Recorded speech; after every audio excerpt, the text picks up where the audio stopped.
Okay. Ol sentani akkam bultan akkam oltan baganagaan dhuftanii guyyaa saftiidhaa baganagaan geessan dhukkuba koronaa naga baataniiti yaada lamarraan gaggabaabsee dubbachuu barbaada. Tokko waa'ee command post Itoophiyaati, lamada waan Harargee keessatti ammaan tana deemaadhaa jirurraan dubbachuu barbaada.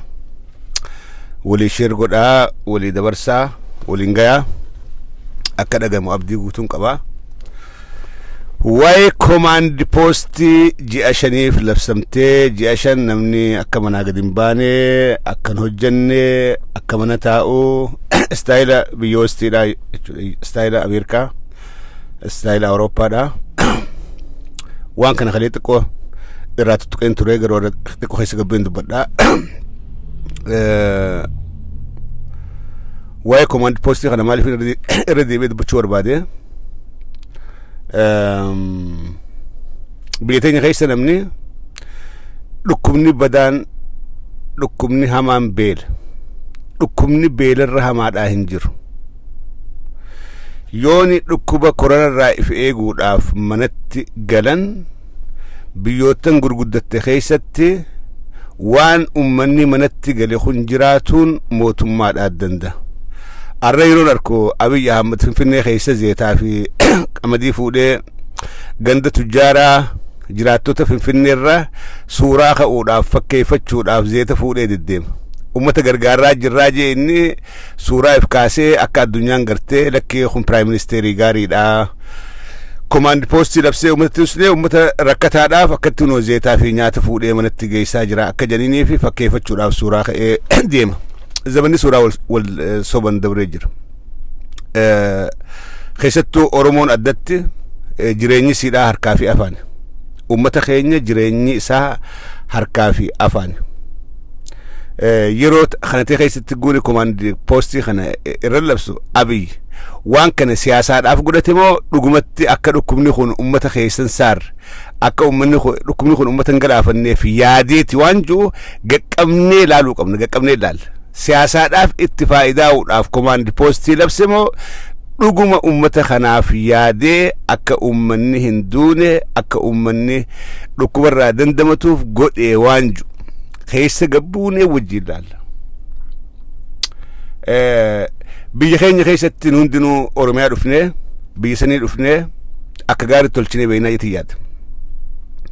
Biyya keenya keessa qotee bulaan midhaan gurgure magaalaa baaseeti waan bira jijjiirratee gala. Jimaa oomishaa jimaa magaalaa baaseeti gurguratee midhaan jijjiirratee gala. Kuduraadhaan bitatee ilmaan gala. Warri magaalaa keessaa guyyarraa gabbee kun gulluutii gurguraa, kun timaantiin baadiyyarraa dhufe irraa fuudhee gurguraa, kun jimaa baadiyyarraa dhufe irraa fuudhee gurguraadhaa ilmaanitti waan nyaatuun gala. Namni Itoophiyaa keessa jiru tujjaarri abbaa fedhee nyaata baatii takkaa manatti kuufatee nyaachuu hin danda'u. Jireenyi biyyaatis hin hayyamuuf yoo qabaatanillee akkaataan jireenya biyyaa hin hayyamuuf san gubbaan ummanni keenya harka 90 ol nama harkaa fi gara afaanii jiraatu. Hojjettoota mootummaarraa qabee warreen magaalaa keessa hojjetu, abbootii qabeenyaa, warra abbootii qabeenyaatiif hojjetee jiraaturraa qabee hundi isaa nama harkaa fi afaan idduu jiraatu jechuudha. Yeroo command postiin kun gubbatti labsamu ummanni keenya waa lama filachuu qaba. Beelaan manatti du'uudhaafi dhukkuba koronaatiin dhukkubsatee yookaan dadhabnaan ni du'a yookaan ni jiraata. Waa lama beelaan du'uudhaafi dhukkubaan qabamtee if wallaanaadhaa, if tajaajilaadhaa du'uu keessaa filachuu qaba.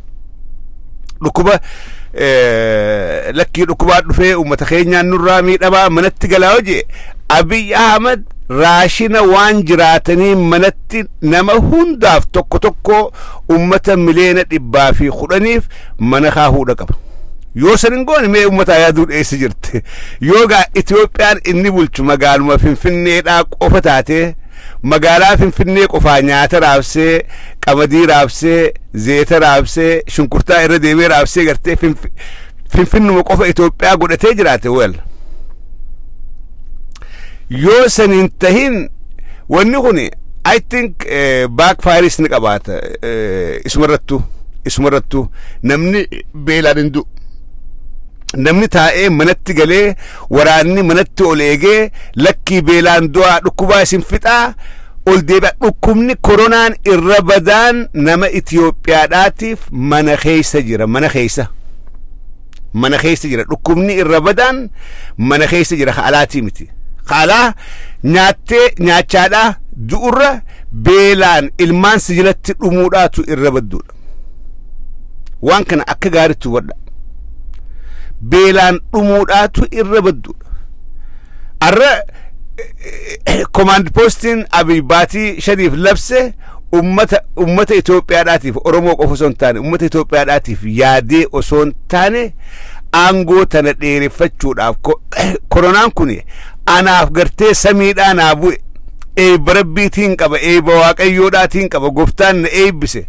Dhukkubni kun anaaf ilmaata kana akkamiin godhachuu naa dhufe sababeeffadhee ummata mana galchee kana booda akka waan filmaataatis maqaan kaafne ummanni rakkoo qofa kayaatu rakkoo waartuu godhuu barbaada. Rakkoo waartuu rakkoo dhaabbattu siyaasaa ittiin dalagatu aangoo isaa ittiin dheereffatuu fi waan kana uume malee dhukkubni koronaadhaa namni harki 8 fayyaadhaa jira. Warri dhumaadhaa jiru manguddoo rakkina fayyaadhaa duraan qabdu. Ameerikaa keessa manguddoo hedduu jira. Akka Itoophiyaatti namni dulloomee manguddoon hin jirtu Itoophiyaa keessa. Ameerikaa manguddoo nama ama 100 wayiitu jira. Kan fayyaa guutuu hin qabne kan dullumti fayyaa irrifti. Warreen kunuu fayyaadhaa jiran nama ama 104 fayyaadhaa jira. Kuraan qabame. So dhukkubsattee fayyituuf jecha ummata manatti galchitee ummata keenya osoo beeynuu qoonqoodhaan fixuudhaaf deemaa jechuudha. I'm against command post on the Oromo people. Ummata Oromo irratti command postii manaa hin bahinaadha. Qoonqoodhaan dhumaaju an dhibbattiin dura dhaabbadha. Ummanni biyyaatilleen ka'ee fincilee waan kana falmachuudha qaba. Dhukkuba silaa duraan irraa eeguu yaada qabaate akka dhukkubni Itoophiyaan seenne irraa eeguu yaada qabaate Abiy Ahmed duraanii filaayitii kara Chaayinaa godhu dhaaba ture. Duraanii warra alaa seenu ka ummata isaa dhukkubaan galaacheeru gaafa nuti waywaachaa turre gaafatti himaadhaa turre dhaaba ture.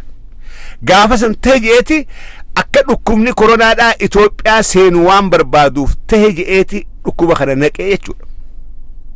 Yoom naaseena dhukkubni kun yoom naaseena yoomiin labsaa eeggachaadhaa ture malee inni ummata kiyya yoomiin dandamachiisaadhaa miti. Amma fakkeeffachuudha kun fakkeeffachuudha. Biyyoottan Afrikaadhaa warri command post labse nyaata ummataaf mana geessaadhaa jira. Nyaata dhiheessaadhaafii jira. Haala jireenyaa mijjeessaadhaafii jira. Abiy Ahmed maal godhe? Mootummaa Itoophiyaati command post labse ummata command post akka manaan baane akka dalagan irra labse kana maal godheef? Mootummaan maal gooteef? Mootummoonni Afrikaadhaa warreen ollaasaa ka command post labse ummata isaaniitiif waan barbaadan godhaniiti. Akkasuma hojiinuu durumarraa akka dhukkubni kun biyyan seenne Keeniyaan faan duraan daangaa cufatte. Filaayitii Chaayinaa dhaabdee daangaa sii cufattee ummata kiyyaan dandamachiisa akka ummanni kiyya dhukkuba kanaaf hin saaxilamne akka koronaan biyya kiyya seenetteeti akkasuma hojii seenuu garraan ummata mana galcheeti waan jiraataniin dhiheessiteefi jechuudha. Abiy Ahmed ummata Itoophiyaadhaatiif yaadaadhaa hin jiru aangoo isaa malee. ለስልጣኑ እንጂ ለህዝቡ አላሰበም። ለህዝቡ ቢያስብ ኖሮ መጀመሪያውኑ ኮሮና ሀገር እንዳይገባ ወደ ቻይና የሚያደርገውን ፍላይት ማቆም ነበረበት።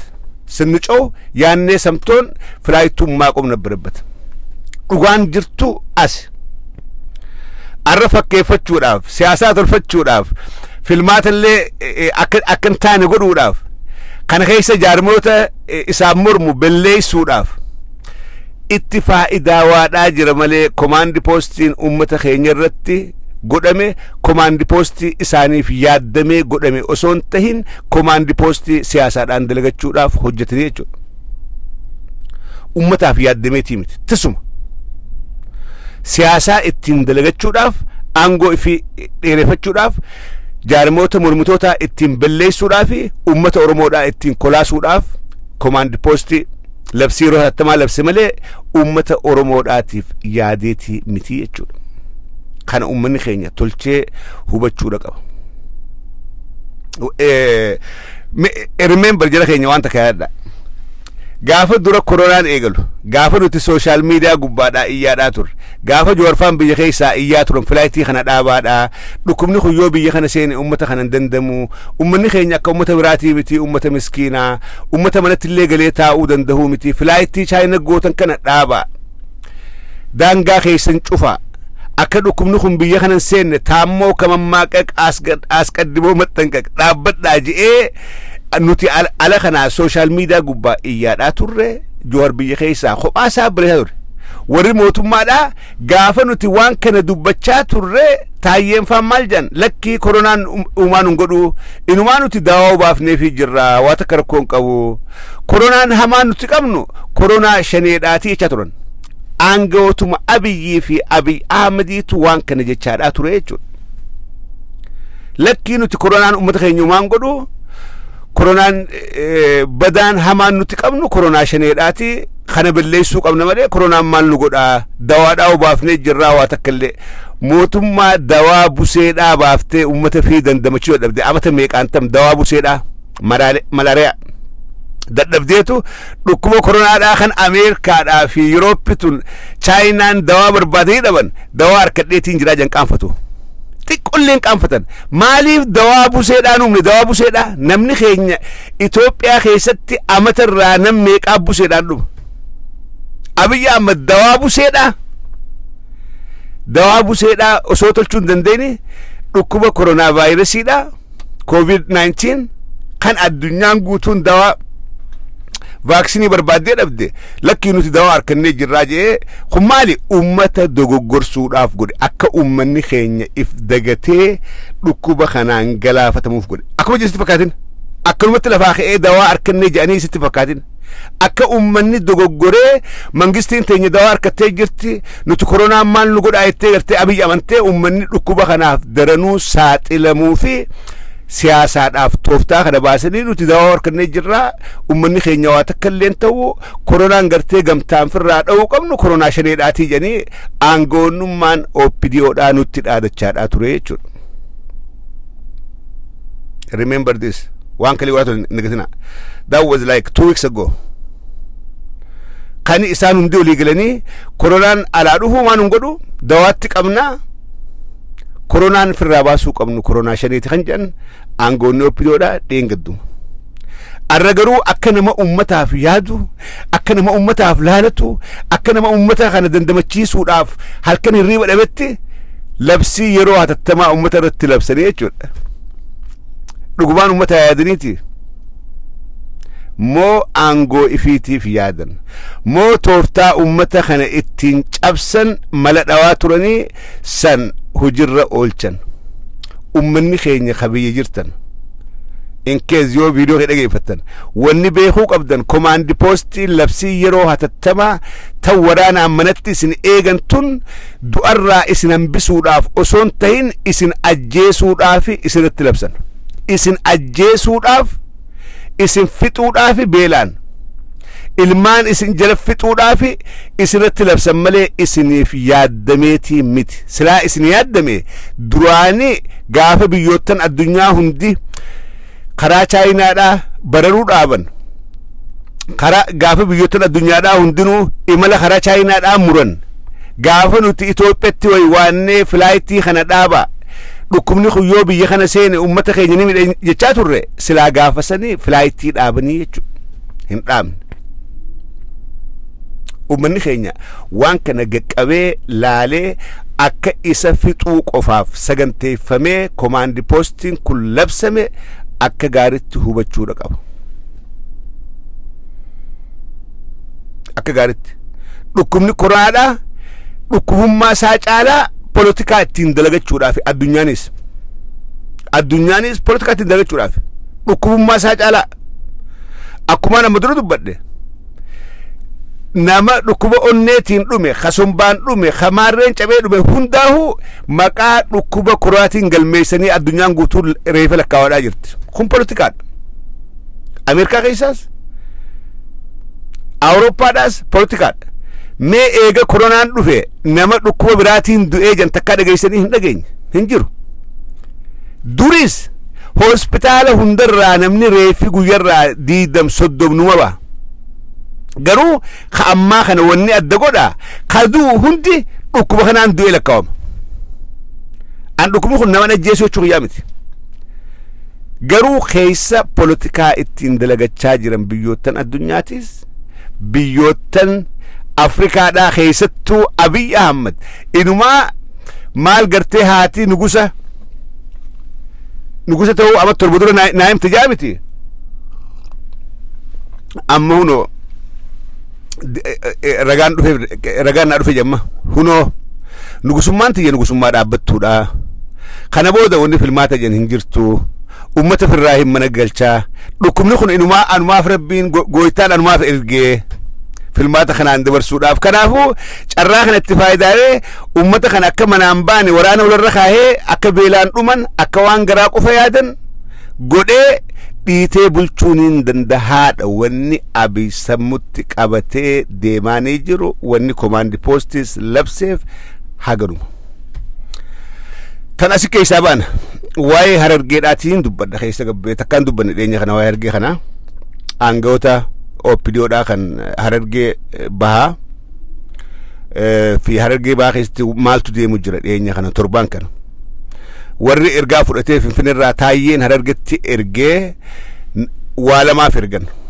Waa lamaaf waajjiroota ABO'dhaatii fi KFO'dhaa Harargee keessaa cufsiisuu miseensota ABO'dhaa KFO'dhaa Harargee keessaa guuranii hidhuu warreen Jawhar Mohammadii wajjin dalagan ja'amee shakkamu hunda Harargee keessaa walitti qabanii hidhuudhaaf garas ergaman.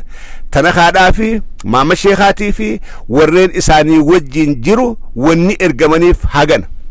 Tanakaan osoo Harargee takkaa gabbu'een beeyne amma ergaa kana hujirra oolchuudhaaf eega ummataan mana galaajan duraanuma so'ata.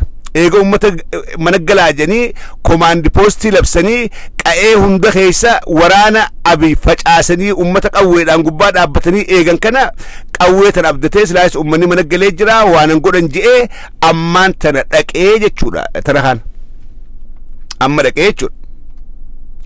Amma jiilli tanakaan hoogganamu Harargee keessa deemaadhaa jira. Basaasa qopheeffatanii waraana qopheeffatanii waraanaa wajjii ja'an guyyaa lama keessatti Harargee bahaa irra guddaa keessaa waajjira ABO'dhaatii fi waajjira KFO'dhaa cufanii zarafanii namoota waajjira kana dalagu hunda hidha guuranii namoota shakkamu ijoollee qeeroo takalee qabsoo godhaa turte TPLF wajjin ta ummata kanaan deemaadhaa jirtu hundaa'uu qabanii hidha guuran. Guyyaa kalee fi dheengaddaa qofa nama 70 oliitu hidhame. Eenyuun tanakaadhaatu keessa deemee ergaa Taayyeedhaatiin Harargee cabsuun dura remember waan amma dura waaniin amma dura isinii himee ture hin dagatina. Abiy Ahmed Harargeerraa hijaadha qaba. Hijaatam hijaa gaafa isaa fi lammaan dhaqanii galma Calanqotti manguddoon Harargeedhaa salphiftee aboo obboleessa akkamitti jeefta Jawhar Mohammed isaatu isin jala nu qabe isaatu akka OPDO isinuu amanu nu godhe akkamitti obboleessa kee ajjeefta dubbiin tun dhugaa janii gaafa gaafatan lakkii an ajjeesuu xiyyaa miti biyya keenya biyya jimmatti iskoortaa jechuun gommaa shanaffaa jechuudha. An akkasiin jeen malee Jawhar ajjeesuun deemu Jawhar duris nuutu eegaa ture fuulduraas nuutu eegaa je'ee manguddoon Harargeedhaa salphiftee galchitee jechuudha qaanawee. Gaafa san Harargeetti hijaa qabatee achirraa deeme Abiy Ahmed waan kaleete hin dagatina dubbii walitti hidhaadha. Hijaa san qabateetti Harargee tana dhaamsuun kaayyoosaati Abiy. Harargee balleessuun akkuma TPLF ama 27 Harargee abbootii garaadhaatiin bittee abbootii garaadhaa keessee saamtee cabsitee akka isaan mataa ol hin qabanne hayyuu keessaa jeeftee manguddoo keessaa fixxee godhaa turtetti ammaas Abiy Ahmed harargetti hijaa qabatee belleessuudhaaf tana haadhaa fi jiilee isaa wajjin deemu itti ergee ganda keessa deemanii waraannisaa waajjira ABO waajjira KFO'tii fi nama Jowaar Mohaammed deeggara ja'anii shakkan ijoollee qeeroodhaa mana hidhatti guuranii toorchii badaa godhaadhaa jiran isri gabaa kuni odeessaan daayirektii guyyaan achirraa harkadhu harargee barra warri odeessan hakennu warruma isaanii wajjin dalagu hogganoota OPDOdhaa warraan maqaan dha'uun barbaanneetu naa kenna nuti humaa godhuu hin dandeenyu ajajni kun ajaja gubbarraa dhufe tana haadhaa fi waraanaatu wajjin dhufee godhaadhaa jira nuti harka keessa galfachuu hin dandeenyu nama maaheetan jechuu hin dandeenyu jechaa jiran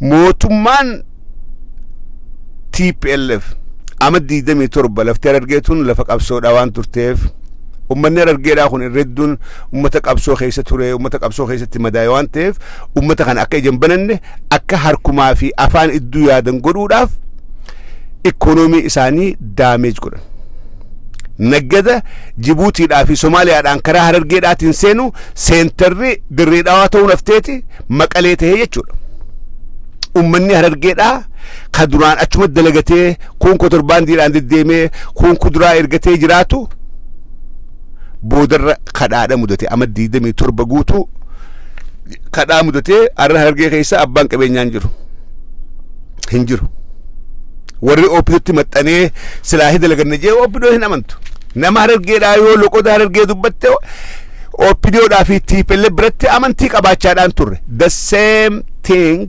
abiiwanni amma godhaadhaa jiru wahuma abbootiin isaa TPLF Mallas Zeenaawiidhaa fi Abbaay Tsaayyeen faan kalee barsiisanii arraan tana ummata Oromoodhaatii fi addatti ummata harargee gubbatti systematically ummata kana naaffisuudhaaf irratti hojjechaadhaa jira jechuudha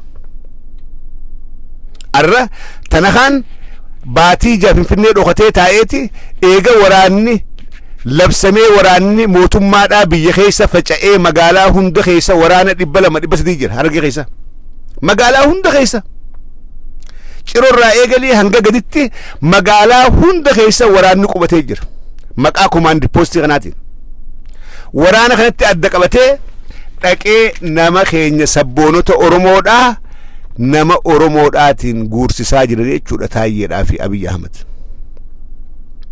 sabboonota Oromoodhaa akkuma kalee TPLF sabboonota Oromoodhaa laaltee keessaa guurtee fixaa turtetti arraas wooma san irra deebi'anii harargee keessaa sabboonota Oromoodhaa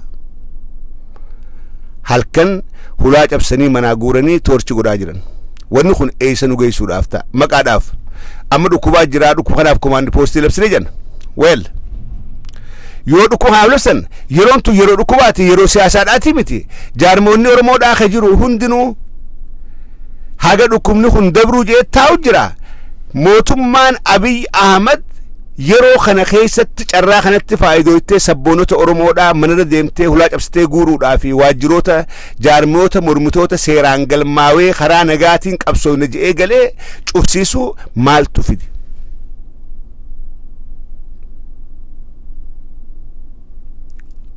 sigalee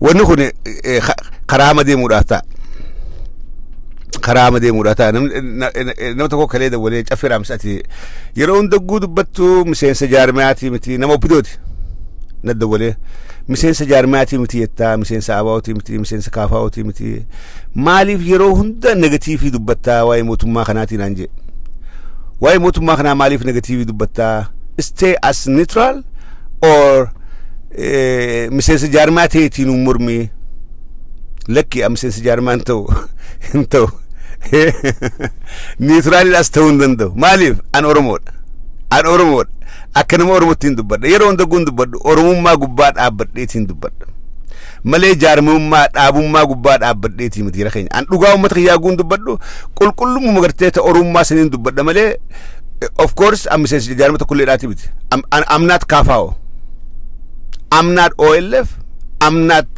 OPDO I'm just an Oromo hay namni Oromo te waa'ee siyaasaa Oromoo rakkina Oromoodhaa dubbachuu hin danda'u jechuudha. Akka namoonni garii yaadetti waa'ee siyaasaa Oromoodhaa dubbachuudhaaf dirqama miseensa jaarmaa ta'ee jaarma tokko difeendi godhee kaan achi qabuudhaan qaba kaan as qabuudhaan qaba akkasii miti. An kanatti namni durirraa long time miseensa jaarmaa hin turre ammallee ta'uudhaaf hin ta'u fuulduraas ta'uudhaan ta'u akkanaadha.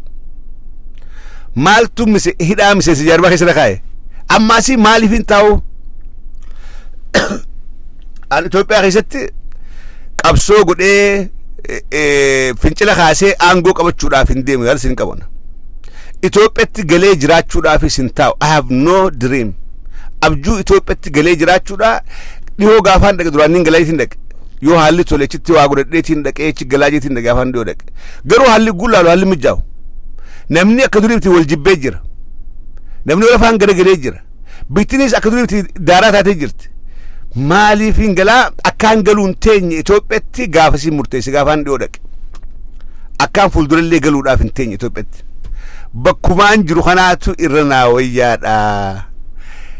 Namni gu'a asitti jiruun jalaa baddee achi galaa if duuba deebi'aa. An if duraan deema malee fuuldura maarsifaa gubbaan jiraadha malee Oromiyaa kaniin dhaqu vaakeeshinaan dhaqa.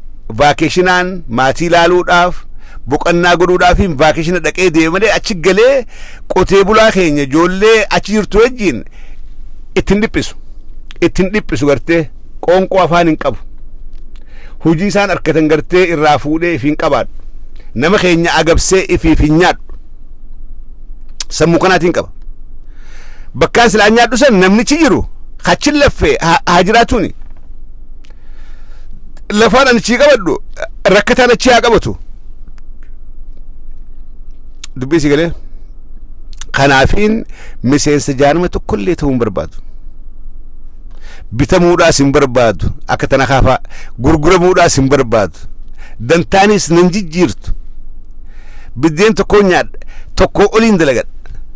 Si galee laal maqaan du'uu mannaa mataan du'uu wayyaa itti Oromoon. Nama ala kanaa biyya alaatii dalagaa dhiisee maatii facaasee doolaara dhiisee qarshii Itoophiyaatiin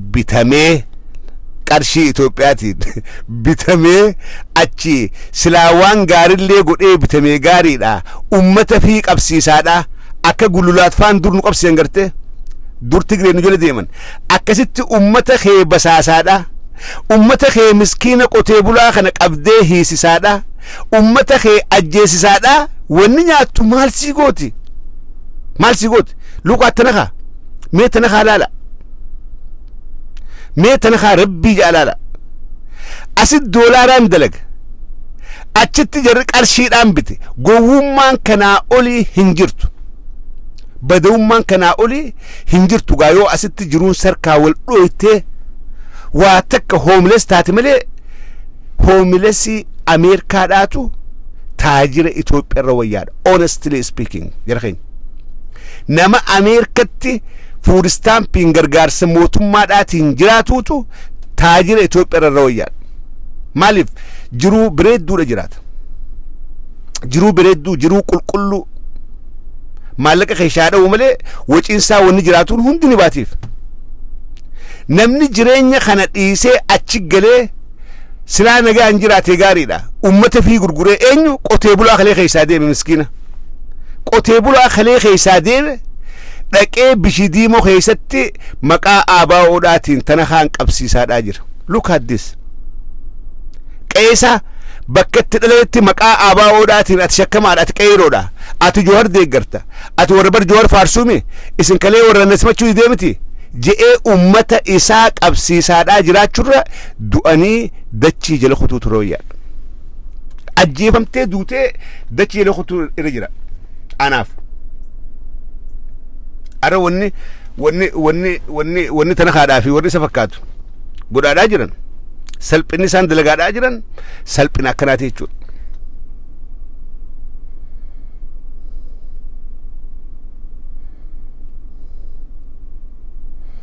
Falmata wallaa jira. Falmata wallaa jira. Ammo ni dubbane tirqoo qabnu siya. I don't know if he is.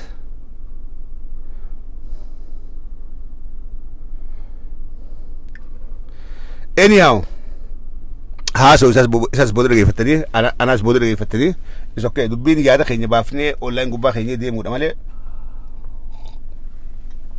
rakkoo takka illee hin qabdu. Inni haasawus ana haasawus tokko moonni garaagarummaa qabdu. Anyhow, namni ilmi namaa silaa bitamin illee akkatti bitamuu qaba. Waan bitamuu qaba. Akkaataa itti bitamu waan bitamuu qabaachuudha qaba. Namni ifii gaddeebisee gatii rakishatti ifin gurguru. Ifii if gaddeebisee gatii rakishatti bar warri ala kanaa biyya galee dalagachaadhaa jiru bar ijoolleen qaqqaaliin hedduudhaa jira. Hedduudhaa jira. Kabajaa ifii firraan fuune, oromummaa fi hin balleessine, seenaa ifii hin xureessine, nagayaan galanii warri dalagaa ifirratti focus godhanii nagayaan dalagatanii mootummarraa isin qaban. Ummata fi tuqaadhaan jiran kabajaadhaan jiraatan bar hedduudhaa jira. Durirraa eegalee warri galee nagaan dalagatee nagaan jiraatu kumaantamaa jira. Warri Ameerikarraa galee dalagaa asiis qabaatee achiis qabaatee nagaan ooffatu hedduudhaa jira. Garuu maan huntuinne ummata fi hin qabsiifne, ummata fi hin hiisifne, ummata fi hin ajjeesifne, ummata fi hin abaarre. Arra Harargee bahaa keessatti wanni deemaadhaa jira. Qoradha. Odeeffadhaatii gaafadha. Waan tana haadhaa fi warri isaa wajjin deemu Harargee bahaa keessatti burqarraa eegalee hanga olii kanatti waan isaan dalagaadhaa jiran odeeffadhaa obboleen kiyya. Gaafadha. Tarkaan baatii jaheessaa amma Harargee gabbee hojii maaliin eegale? Oromoota qabsiisuun eegale. Remember what he said. Gaafa biyya galu video dura waraabee irratti warri natti ni naafne du'aa naa godhaadha. Itti gaafatamaa dameeti haa awaashii gadiin na godhuudhaa deemanii du'aa naa godhaadha. Gaafaan itti gaafatamaa dameeti haa ta'e awaashirraa haga Somaaletti waan jiru shaneedhaa fi waan isaan fakkaataa hunda niin haxaawaa je. Nama itti yaadee Oromoo haxaawuudhaaf biyyatti galee jechuudha. Nama Oromoo haxaawuudhaaf Oromoo fixuudhaaf koottu Oromoo nuu fixxaa. Koottu Oromoo nuu fixi jedhanii alarraa yaamanii biyyatti galchanii jechuudha. Kaayyoon isaa Oromoo haxaawuudha, Oromoo fixuudha. That's how it is. Gatii rakishaan bitamuun sanuu ummata ifirratti bitamuun salphinni sanii olii hin jiru du'aatu rawayyaa. Harargee amma ajandaan duraa Harargee baati Harargee dhihaa irol deebutaan by next week caffeera ammis maal jejaa by next week tarsiimoon hundi qophooytee jirti. Amma hidhaan bakki keessaa deemu jirtu Harargee bahaati. Dura achi bobban jechuudha hangaasaafan. Harargee dhihaa torbaan addeemu kana naa eega. Joollee qeeroo hidhamuudhaaf teessu waajjiroota kaafaa'ootii fi aabaa'oodhaa ka cufamuudhaaf taa'u miseensota jaarmee kanaa ka hidhamuudhaaf taa'u by next week Harargee dhihaa naaf eega. Next is going to be Arsi. Mustafaa Jaarraa fudhataniiti Arsitti ubboodhaa deeman. Kuni sagantaa guutuu achirraa baate fayyaataa yeroo gaarii qabaadhaa yaaduma gara gurra isin buusuudhaa fi nagaan tura.